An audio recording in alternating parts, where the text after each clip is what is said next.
Salut. C'est quoi ce truc? Quoi? C'est quoi? Ça, c'est les pyramides. C'est quoi, t'as perdu à Paris ou? Non, les pyramides.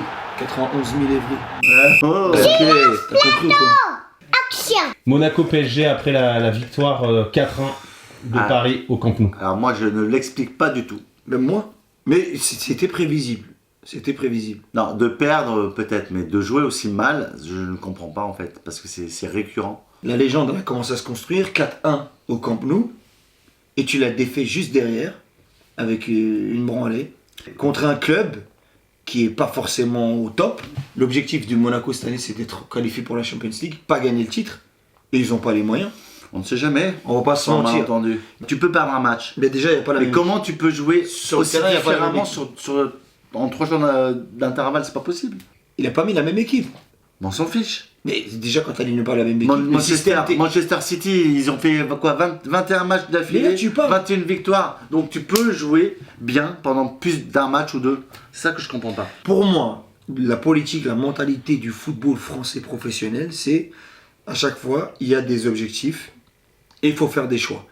Quand souvent les mecs qui s'arrachent l'année qui vient de passer, ils se sont arrachés pour se qualifier en Europa League, ça c'est très français. Hein.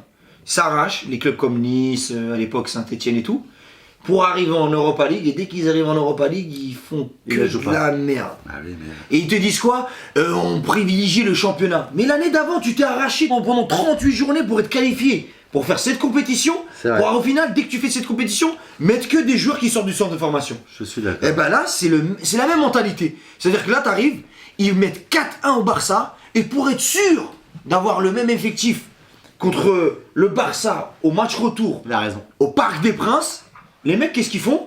Non, fallait que Verratti se repose, t'as Pochettino. Le mec, à la base, il sait parler français. Hein. Depuis qu'il a gagné contre Barcelone, non. You speak English? Yes, very good. Après, on a des joueurs, ils sont payés des millions d'euros et on dirait qu'il faut qu'ils jouent un quart d'heure par mois. Dis pas ça, arrête, Verratti. Verratti, dès qu'il fait, il enchaîne 45 minutes. Oh là là, tu parles comme un footix. C'est juste, moi ce que je comprends pas. T'es un vrai bobo, tu parles comme un footix. Ben oui, mais ils ont payé des Engorgé. millions. Il y a des grands joueurs qui gagnent des millions d'euros et ça n'empêche pas de bien jouer au foot. Verratti, point d'interrogation. Est-ce que physiquement, ce mec-là, c'est un athlète de haut niveau? Non mais le gars il a repris il y a quoi? Il y a un mois et demi. Il tient pas une saison. Frère. Il a pas le coffre, Mon ami. Verratti.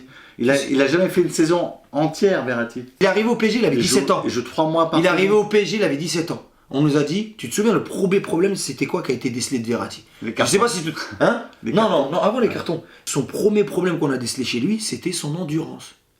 Et il joue un poste où il faut être le plus endurant. Milieu défensif. C'est le bâtisseur. Ça fait des années, on nous dit, oui, mais là, il est blessé, il revient de blessé. Athlète de haut niveau, faut arrêter les conneries à un moment. Soit tu peux faire une saison entière, et surtout, tu peux enchaîner les matchs. Il peut pas après le Barça, je pense que physiquement il peut pas enchaîner Et autant de pourquoi matchs. Messi, lui, qui a 35 ans, il peut enchaîner? Parce que lui il joue tout le temps. Depuis qu'il est. Puis bon, il s'est quand même mis des picousses depuis qu'il a On va 12 laisser ans. la picouse, mais... Bah oui, mais sérieux. Mais si, il a pris des picousses pour grandir. Ronaldo n'est pas piqué. Ou Ronaldo alors- n'est pas piqué, ou il a alors- 35 balais. Le gars il dort dans une capsule de la NASA. Et alors? régénérée. Et alors ils ont pas la même? Ils ont pas la même? Bah non, lui il a acheté Au PSG, 2 ils ont millions. pas la même? Il a acheté 2 millions. Le c'est à PSG lui. pendant des années, C'est à là. lui. Hein? Il l'a chez lui, Ronaldo. C'est même pas le salaire d'un mois de Neymar. Donc le PSG peut pas se permettre d'acheter une machine à 2 millions d'euros.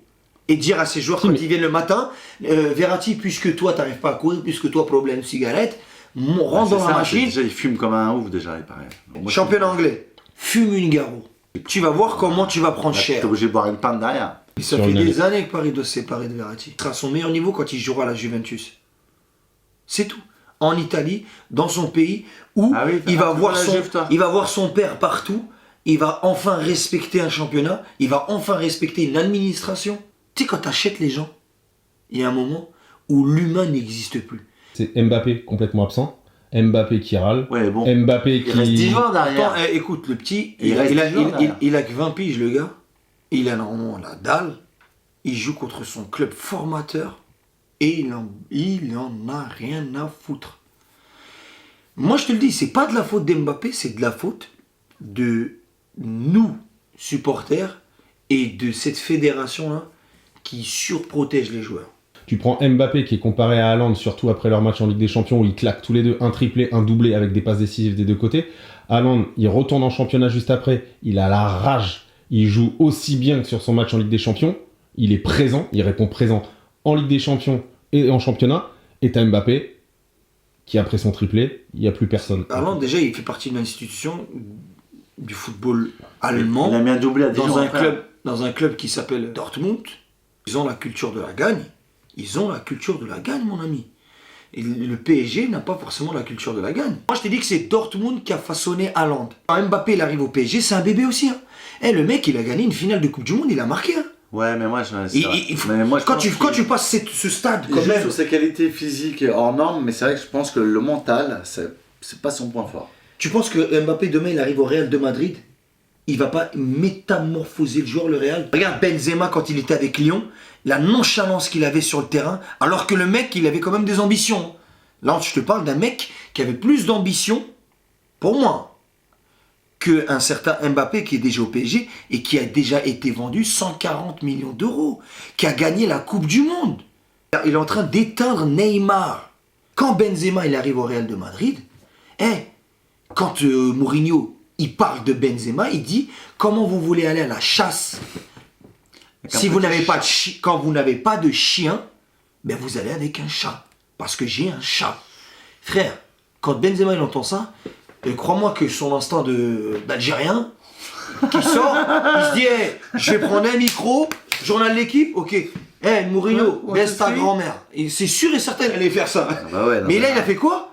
Il discute avec son agent, avec ses conseillers, il appelle même Jean-Michel Aulas, son ancien président. Ouais. C'est là où je te dis, tu vois le club le club. Jean-Mi, après je sais plus ce qu'ils sont dit, mais. Que Mourinho, il l'a éduqué, il l'a piqué, il parlait de piquer. Et oui, mon pote, c'est là où tu montres qui tu es, mon ami. Il a surtout caressé Ronaldo. Oui, 12 ans titulaire en Real. Ou 10 ans, c'est ouf. Là, chaque saison, il y a un numéro 9 qui arrive, et le gars, il le met sur le banc tout le temps. Exactement. Ils lui mettent une concurrence. On peut pas leur reprocher ça. Ils lui mettent une concurrence incroyable, le mec, il les met tous au chômage. Donc voilà, mais moi je pense que mentalement, Mbappé, il est pas. C'est là. Mbappé, mais même tous les joueurs de Paris, j'ai l'impression. Monaco, qu'il soit à domicile ou à l'extérieur, ça change rien pour eux. Bah si, ils préfèrent jouer à l'extérieur, oui. Il y a plus de monde. Il y a plus de monde. Plus de monde que chez eux. Je te jure. Même avant le Covid, ça n'a rien changé pour eux.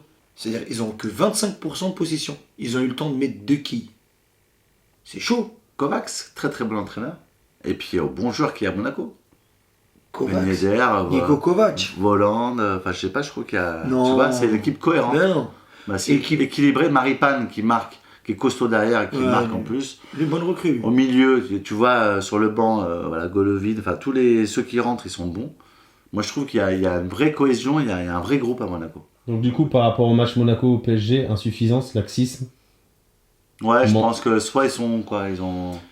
Moi, je dirais qu'ils ont relâché la pression, ou alors ils ont un peu peut-être sous-estimé en se disant bon, ça va, on a tapé Barcelone, on va croquer Monaco. Ils sont tombés de haut. Bon, Redouane, il n'y a pas que le foot dans la vie, hein. Alors. Et le Covid aussi. Covid. Ah, on n'est pas confiné à Paris, ça c'est bien. Contrairement au Nord-Pas-de-Calais. Ouais, parce que travailler toute la semaine et être enfermé tout le week-end, là c'est dur. C'est une prison. C'est dur, ça fait 1 an que ça dure quand même. T'as vu, t'as entendu parler de l'euro million.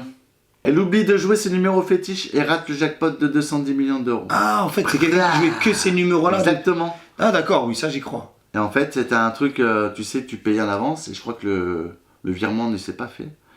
Et l'autre, je crois qu'il l'a quitté, là. Il a dû la tabasser et puis, et puis il l'a quitté. 200 combien 212 millions. C'est incroyable. Ça n'arrivera jamais. Sois honnête avec moi. Si toi, parce qu'il y en a un des deux dans le couple qui a validé le ticket, et certainement que l'autre ne joue pas, mais comme ils s'aiment tellement, ils se disent oh, on a un couple, on joue à deux. Ouais, peut-être. Mais c'est toi qui as mis ta pièce d'1€, tu partages bah, évidemment. Légitimement, c'est ton ticket à toi seul.